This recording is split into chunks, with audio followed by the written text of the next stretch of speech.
बिस्मिल्लाहिर्रहमानिर्रहीम अस्सलाम वालेकुम। आज का लेसन पास्ट इंडेफिनाइट टेंस के हवाले से है, जिसको सिंपल पास्ट टेंस भी बोला जाता है।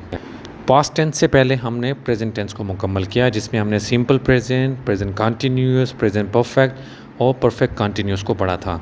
आज हम शुरू करने जा रहे हैं पास्ट टेंस को, और पास्ट टेंस का सबसे पहला इंडेफिनिट यानी सिंपल पास्ट टेंस को पढ़ेंगे।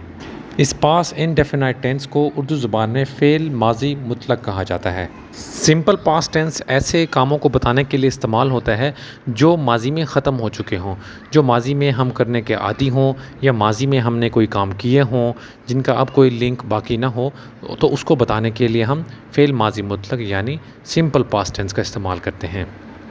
इसकी उर्दू में पहचान ये है कि इसके उर्दू के जुमलों के आखिर में अलिफ़ था, छोटी ये थी, बड़ी ये थे, या इसी तरह से सिर्फ़ अलिफ़, ये छोटी ये और बड़ी ये आया करते हैं।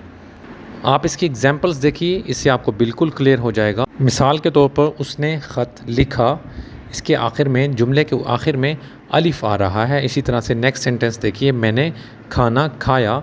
और ये दोनों जुमले ऐसे हैं जो हमें पास्ट के बारे में बता रहे हैं, हमारे ऐसे काम का बता रहे हैं जो हमने कर लिए हैं। सिंपल पास्ट टेंस को बनाने का तरीका बहुत ही सिंपल है, बहुत ही आसान है। सबसे पहले इसके एफर्मेटिव सेंटेंसेस को देख लेते हैं, यानी ऐसे जुमले जिसमें सिर्फ एक बात बताई जाती है, एक बयान दिया जाता है, एक स्टेटमेंट दी जाती है, एफर्मेटिव सेंटेंस उसको बोलते हैं। तो उसको बनाने का तरीका ज़रा देख लें। सबसे पहले हमने सब्जेक्ट लगाना होता है एज़ यूजुअल, जिस तरह से पिछले टेंसेस में हम करते आए हैं, और उसके बाद वर्ब की सेकेंड फॉर्म यूज़ करनी होती है।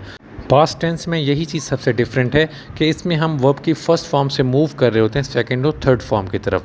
तो यहाँ पर सिंपल पास्ट में तो हम वर्ब की सेकंड फॉर्म यूज़ करते हैं, और सेकंड फॉर्म के बाद डायरेक्ट हम ऑब्जेक्ट को ले आते हैं, ऑब्जेक्ट का इजाफा कर देते हैं। सबसे पहले सब्जेक्ट, फिर वर्ब की सेकंड फॉर्म, और फिर उसके बाद ऑब्जेक्ट। बहुत ही सिंपल सा स्ट्रक्चर होता है। जी, let's have a look at its examples. He came to school, she ate the dinner. वो स्कूल आया और उसने खाना खाया।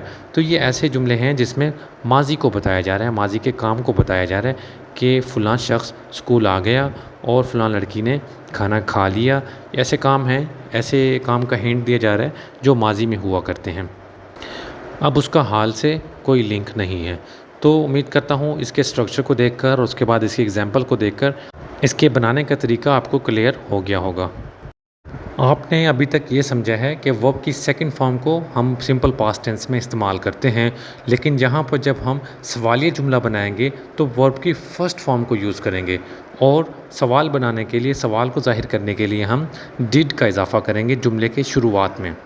और ये डिड का जो हेल्पिंग वर्ब हम यूज़ करेंगे, ये वाहिद इसम हो चाहे जमा इसम हो, चाहे ही शी इट या कोई नेम हो, चाहे आई वी यू दे हो, प्लूरल नाउन हो, सिंगुलर नाउन हो, सब के साथ एक ही इजाफा होगा। यानी यहाँ पर डिड का जो इजाफा हम करेंगे, ये हर किस्म के सब्जेक्ट के साथ एप्लीकेबल है, हर किस्म के सब्जेक्ट के साथ हम यूज़ कर सकते हैं। उसके बाद सिंपल सा हमने वर्ब की फ़र्स्ट फॉर्म यूज़ कर देनी है। मिसाल के तौर पर हम सादा जुमला बनाते हैं, उसने काम किया, ही वर्कड। सबसे पहला जुमला आप देखिए ऊपर सादा, ही वर्कड, या मैंने काम किया, आई वर्कड। जब हम इसका सवालिया बनाएंगे, सबसे पहले हमने डिड का इजाफा कर देना है, डिड के बाद सब्जेक्ट को ले आना है, सब्जेक्ट के बाद वर्ब की फ़र्स्ट फॉर्म को ले आना है।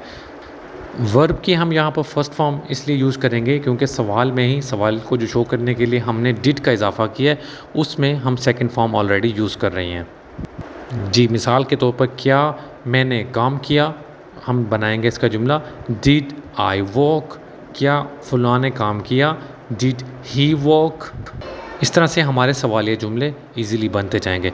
मनफी जुमला बनाने का तरीका ये है कि हमने सबसे पहले सब्जेक्ट को लाना है, जिस तरह हम सादा जुमले में करते हैं, फिर सब्जेक्ट के बाद हमने डिड नॉट का इजाफा करना है। चाहे subject I we you they में से हो या ही शी इट की कैटेगरी में से हो, हमने डिड नॉट का इजाफा करना है।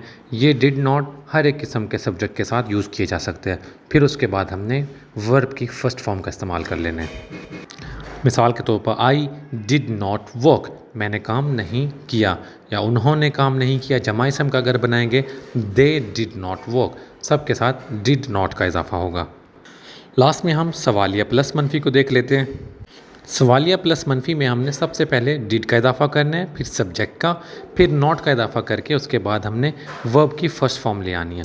तो उम्मीद करता हूँ इसके सादा सवालिया मनफी और सवालिया प्लस मनफी जुमले आपको समझ में आ गए होंगे। इसकी एक्सरसाइज मैं साथ ही शेयर कर रहा हूँ, आप इसको सोल्व कीजिएगा और बाकी एक्सरसाइज मैं साथ इसके शेयर कर देता हूँ।